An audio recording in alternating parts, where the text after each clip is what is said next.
Hello, ladies and gentlemen, and welcome to The Great Debate. I'm your host, Chris Taylor.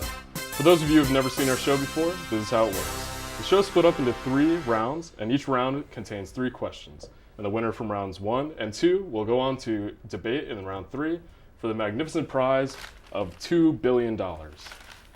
Without further ado, let's start the first round. To my left, we have Jake. How you doing, man? Good, how are you? Good. And to my right, we have Jason Moody. How you doing, man? Pretty good. Cool. All right. So let's get right into it. Our first debate topic is Gene Shorts or Gene Simmons.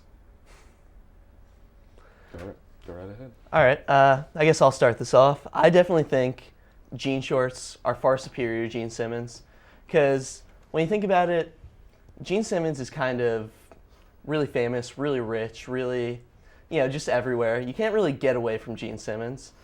And if you don't like Kiss, that's a big problem because you don't like Kiss's music and it's just everywhere.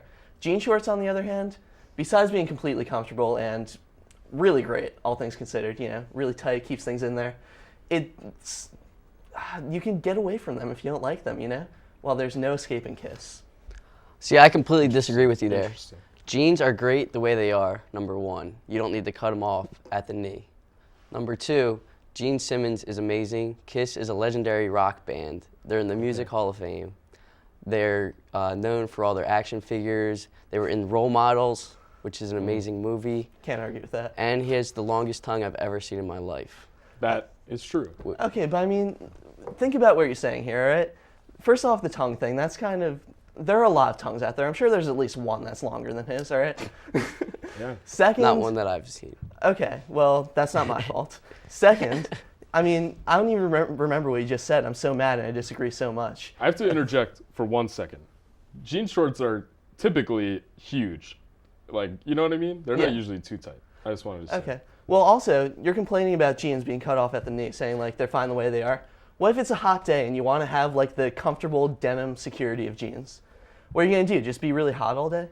Go out not wearing a shirt, but just wearing jeans? Jean shorts are the perfect medium. Yeah, but jean shorts are very rough. They chafe. If you're running on a hot day, you're sweating. Do you know what else makes me chafe? Rock and Roll All Night, because I don't like that song, all right? I just don't like it. Yeah, but what about partying every day? Do you like doing that? I don't. I have stuff to do during the day. Well, I just like to rock and roll all night and part of every day. So. Man, I just don't see how you can prefer to have a Gene Simmons instead of having a Gene Shorts. Well, I think the girls would agree that the tongue's a lot better.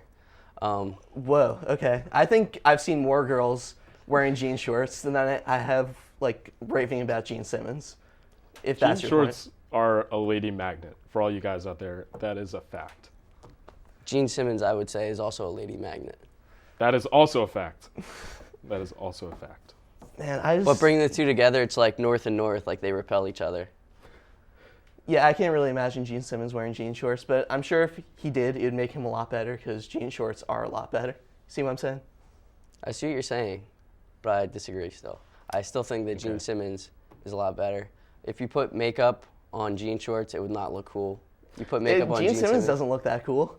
Without the makeup, he doesn't. Well, he looks kind of freaky, honestly. But Okay.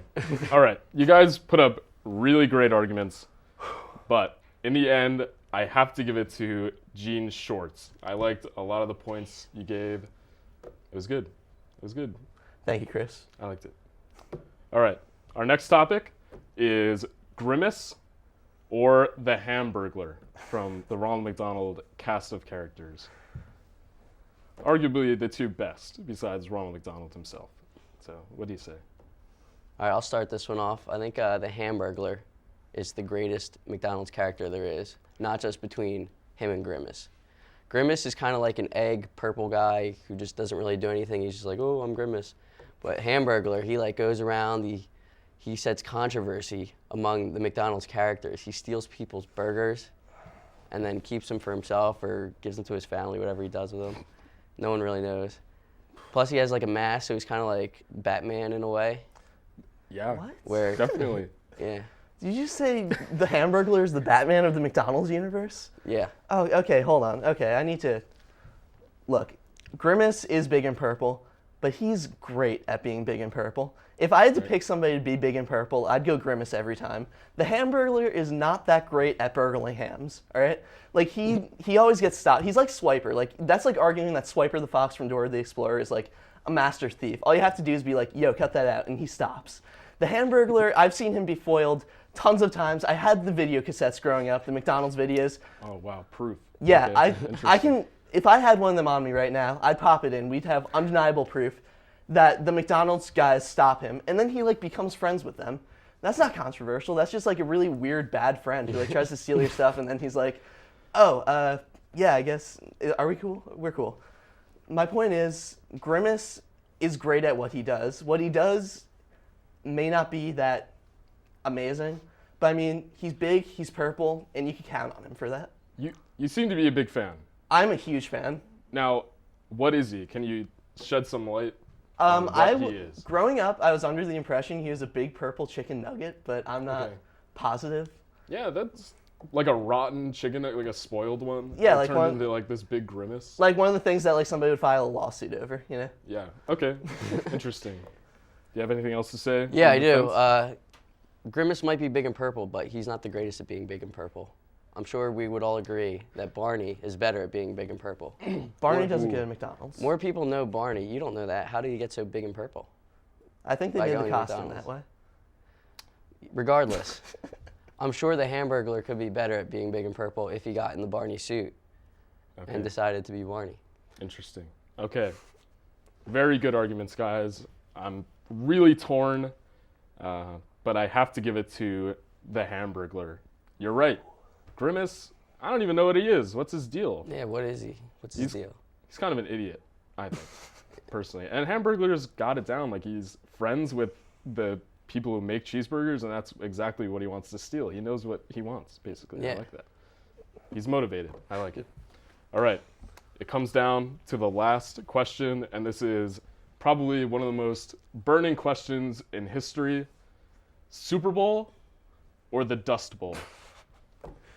All right. Go ahead. Look, it's definitely the Dust Bowl, all right? Now, I know what you're thinking. You're thinking, how can this thing that was a complete, like, monstrosity of agricultural wasteland be better than the biggest sporting event in the world?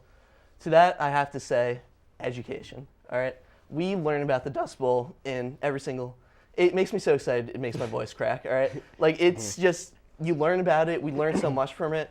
It really shows us why humanity, like the expansion that humanity has, how it like affects the environment. Because, you know, the Dust Bowl, it was caused by like, you know, something with soil. I don't know. My point is, it was just completely, it was a learning experience for all of humanity.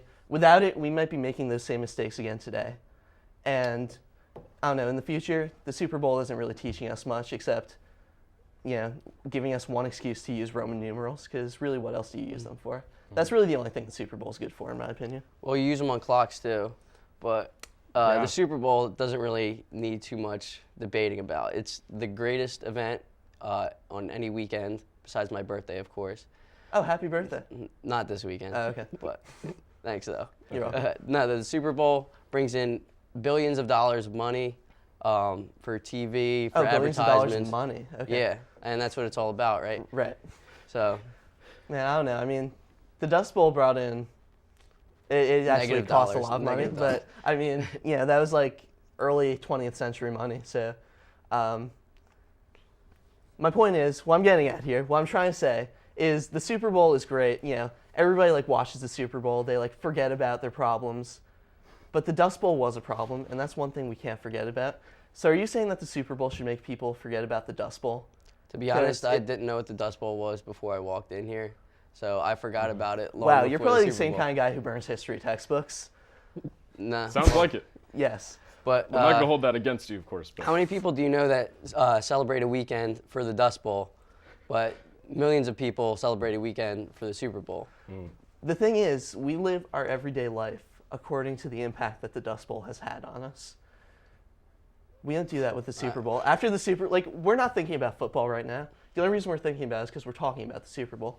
But, like, until football season starts, nobody's going to care about football, except for, like, really hardcore football fans, I guess. But we're always going to care about the impact the Dust Bowl has had on our country, on the people of this country and the people of this world. Very good. Okay, I'm gonna have to stop you there. This is tough. One of the tougher decisions I've had to make in my entire life, actually. So, but as good as the Super Bowl is, you cannot deny that the Dust Bowl is crazy. I don't know. You brought up a lot of good points. It is. We did learn from the Dust Bowl. You know, I avoid dust every day because of the Dust Bowl, because I know the damage it could do. But anyway, you've won first round. Congratulations, Jason Moody. You did a very good job, Jake.